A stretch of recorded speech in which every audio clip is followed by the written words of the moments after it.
This is footage from October 7th, 2023, the date that Hamas kicked off their attack into Israeli territory and massacred over 1,000 Israeli citizens.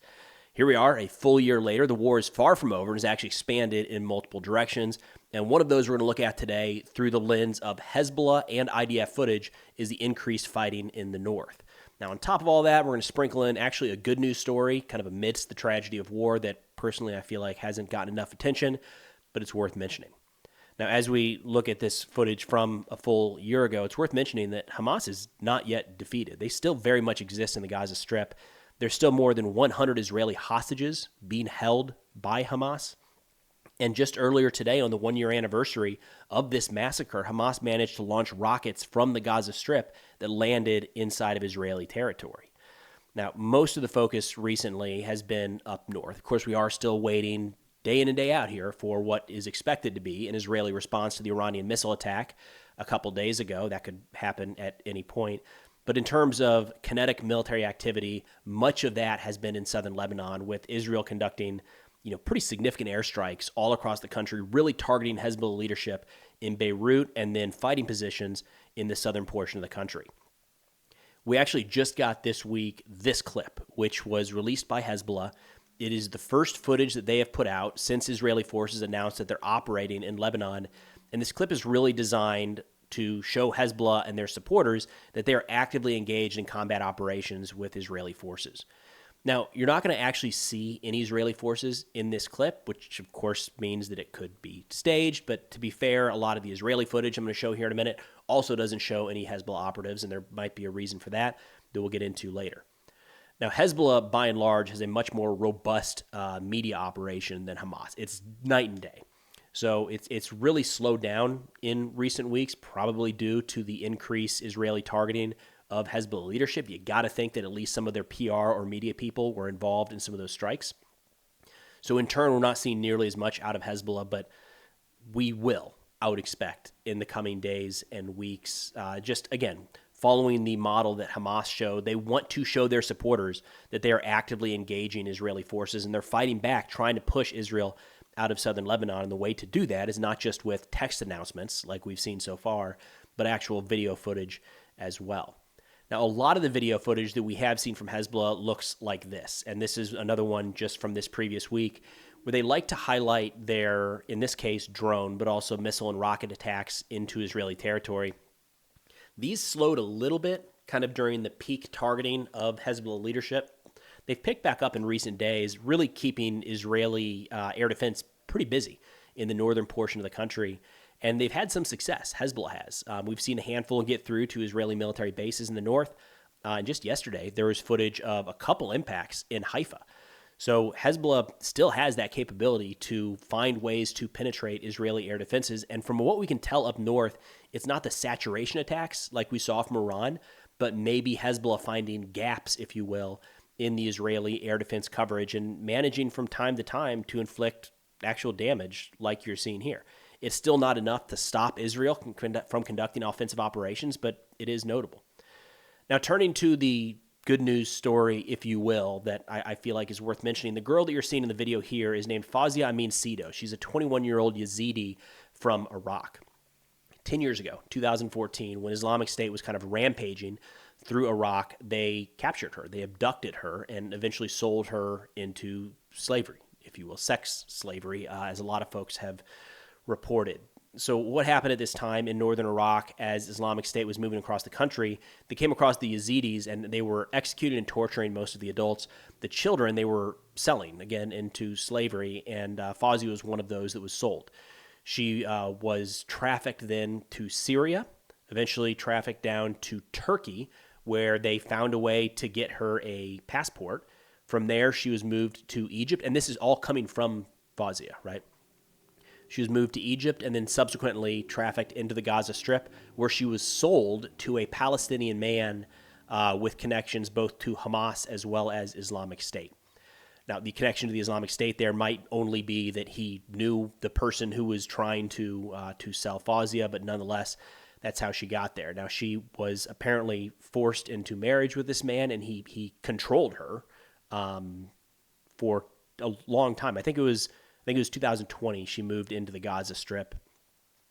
Anyways, in recent days, my understanding is an airstrike happened to kill the man that was holding her captive. And as a result of that, she found a way to start trying to escape. And in a joint operation with Israeli forces on the ground, with assistance from the United States, Iraq, and Jordan, they managed to get her out of the Gaza Strip. And the video that you're seeing here is actually her reunited with her family back in Iraq. So tragic that happened in the first place. Tragic that there's still Yazidis and children that were trafficked into the sex trade. But one little positive story there in the midst of all of this. Now, I want to shift over to some of the recent IDF footage they put out. This was an area relatively close to the border with Israel in southern Lebanon. And the portions of the tunnel are kind of different, right? You can see kind of these steel support structures. That's a lot nicer than what we would see in Gaza. And it is interesting that they've got all these kind of rucksacks, go bags, if you will. It kind of hints at the idea that Hezbollah wanted to carry out an attack into northern Israel. That's something that's been talked about a lot. There were, in fact, some maps that came out a few days ago showing what were believed to be kind of the Hezbollah plans to attack into Israel. I haven't heard much more about that, but nonetheless, this kind of lends credence to that idea that they were preparing something like that if they've got these go bags at a very forward position right along the border.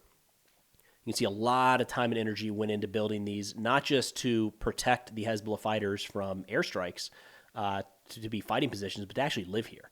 Right, we just had some heaters, some electricity. Here we've got more lighting and a refrigerator in the corner. Hezbollah has come out in previous videos saying that some of these tunnels are designed for their forces to stay there for weeks, even months. I think the longest stretch I saw was upwards of 6 months. That tunnel didn't quite look like this, but nonetheless, you get the idea. Hezbollah is not; these are not rapid or hasty fighting positions, right? These are dug through the stone with electricity and everything to live here for long periods of time.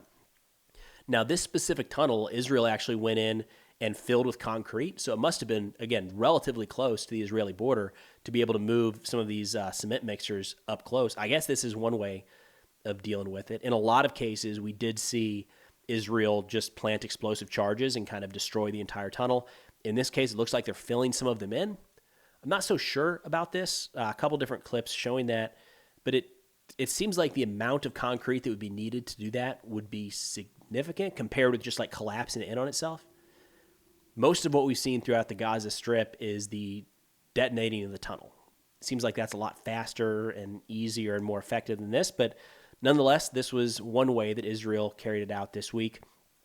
I wanted to show some of the weapons that were highlighted to have been uncovered by Israel during the course of these raids.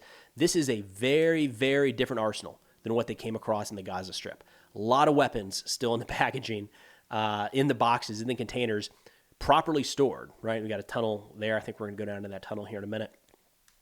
This is in contrast to a lot of the weapon storage facilities uncovered in, you got body armor there, right? And helmets. This is stuff you weren't really seeing in the Gaza Strip. Oh, you know what? There's a picture of a flintlock pistol that I want to show. I'll make sure I get that on the screen here. I don't think it's in any of these videos. But what you're seeing here are a lot more high-tech weaponry that, whether it's, coming from Iran, coming from China, coming from Russia, whether it's manufactured in those places, it's arriving in southern Lebanon in pristine condition, still in the wrappers. Look at that. And a lot of the stuff, anti-tank mines, there were some anti-personnel mines I think they show here in a second.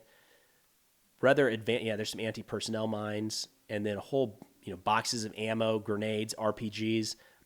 A lot of what we saw coming out of Gaza was relatively homemade. And the stuff that was, military grade had been smuggled in, and who knows the condition it was actually in. But in this case, you've got brand new stuff coming out of the wrapper. So you can see just from this alone how much more significant a threat Hezbollah poses to Israel than Hamas. This, some of these rooms that they're moving into, and this one they're showing that this was a, designed to be like a home, or, hey, Qasem Soleimani. What do you know? Right there with Nasrallah. So they're showing that a lot of this stuff was uncovered in what, from a high view, looked like a home, and then you kind of move inside and you find tunnels and a lot of weapons. A lot of these weapon storage facilities you're finding is like probably a squad-size element. It's that much weaponry, right? And again, in Gaza, we just didn't see a lot of that. A lot of what you'd come across in Gaza is one or two weapons, a little bit of ammunition, a grenade or two, and maybe a few RPGs. You're talking about, one or two people could use that. Now in southern Lebanon, they're coming across, depots that would be used by an entire squad-size element. And it is interesting that we're really not seeing a lot of dead Hezbollah fighters throughout these videos. We did see those in Gaza. They're not really making an appearance here. A couple different thoughts there. One could be, of course, that they were killed in engagements leading up to these actual videos being recorded. Still, Israel in the past has shown the bodies of the deceased fighters. So it's possible they were killed in airstrikes, that they left the area as Israel began to push in, or of course it's possible that they were actually killed in direct fire engagements and Israel is just not showing that footage. I would expect to see more from Israel before too long, actually showing some of the deceased militants. They were pretty quick to show that in Gaza, so I'd be surprised if they decided not to do that up north. But again, look at the quality of some of these munitions that they're finding in some of these strongholds. You can understand how, really all of this stuff is, most of it, anti-personnel, right? You've got the ATGMs, the anti-tank guided missiles, but most of this stuff is designed to be fired against Israeli forces in unarmored vehicles or dismounted, moving into southern Lebanon. You can understand how an ambush that kicked off earlier this week using weapons like this and the quantities like this could lead to significant Israeli casualties, and that's exactly what happened. Now, again, most of what we're seeing coming out of Lebanon right now from the Israeli perspective are these videos showing the weapon storage, a lot of ammunition depots, a lot of tunnel networks. So much ammo that they're coming across. I did see somebody mention recently, what do they do with that? And for what it's worth, it'd be mission dependent. In most cases, I would expect them to detonate that ammunition in place, just do away with it.